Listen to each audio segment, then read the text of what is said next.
Fahim Mawardi tepati janji akan jalan jongkok gondal-gandul dari Jember sampai Jakarta. Benarkah demikian? Kita baca dulu beritanya ya.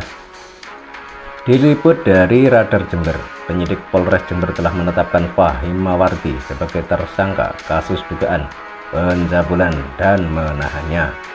Penetapan tersangka dan penahanan terhadap pria itu dinilai oleh kuasa hukum pelapor sebagai langkah maju bagi penegakan hukum. Sementara itu, kuasa hukum tersangka berpandangan lain dan menilai seharusnya kasus itu dihentikan. Kepada Jawab Pos Radar Jember, Yamini, kuasa hukum pelapor berinisial HA, menyebutkan penetapan Fahim sebagai tersangka sebagai progres yang baik bagi supremasi hukum, khususnya di kota Suwir maupun di Indonesia. Ini langkah maju, kata Yamini kemarin. Menurutnya, apa yang dilakukan oleh kepolisian akan membuat kasus ini bisa terang benderang.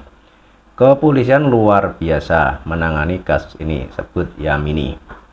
Saat ditanya berapa jumlah korban dalam kasus itu, Yamini mengaku publik harus bersabar, sebab nanti kepolisian juga akan menjelaskan.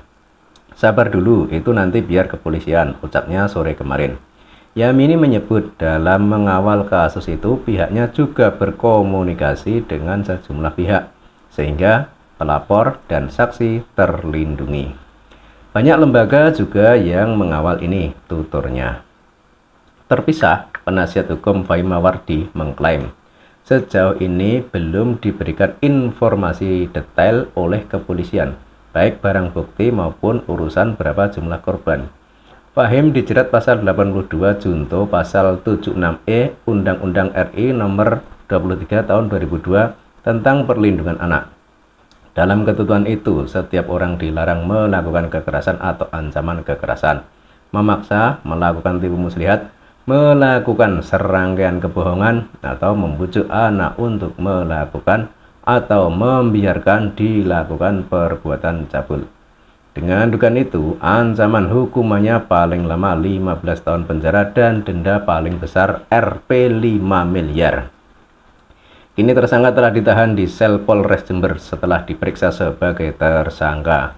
Namun demikian, pihak kepolisian belum memberikan keterangan kepada publik terkait perjalanan kasus tersebut. Penasihat hukum Fahim, Didik Muzani, mengatakan pasal yang disangkakan terhadap kliennya itu dinilai tidak linier, sebab dari pemeriksaan awal pelanggaran dinilai lebih mengarah kepada dugaan tindak pidana kekerasan perkawinan. Kami mengikuti pemeriksaan dari pertanyaan nomor 1 sampai 84. Di sana yang muncul adalah dugaan kejahatan perkawinan. Pasal 279 KUHP. Harusnya SP3 karena tidak linier, katanya.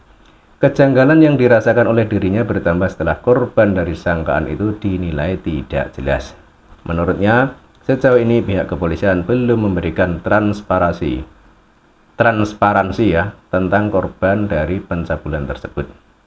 Kemarin saya tanyakan kepada Kanit PPA, siapa sebenarnya korban dalam dugaan perkara pencabulan di bawah umur ini, tapi dijawab tertawa oleh polisi. Kemudian 2 alat bukti sudah cukup, katanya. Terang Didik, pihaknya masih akan mempertanyakan tentang korban pencabulan tersebut. Selanjutnya ada upaya hukum yang akan ditempuh oleh dirinya berupa pra-peradilan. Hal itu demi menguji keabsahan penetapan tersangka oleh kepolisian. Nanti ada tim tersendiri yang ditunjuk oleh klien kami, siapa yang akan melakukan upaya pra-peradilan, paparnya. Sementara itu, hingga penetapan penahanan tersangka kemarin, kepolisian belum memberikan keterangan apapun terkait kasus tersebut, mulai dari Kapolres Jember hingga Kanit PPA Satreskrim Polres Jember belum dapat dikonfirmasi.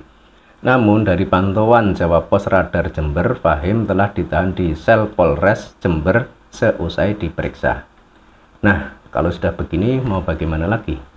Pertanyaannya sekarang, apakah Fahim Mawardi mau menepati janjinya untuk jalan kaki gondal-gandul dari Jember sampai Jakarta?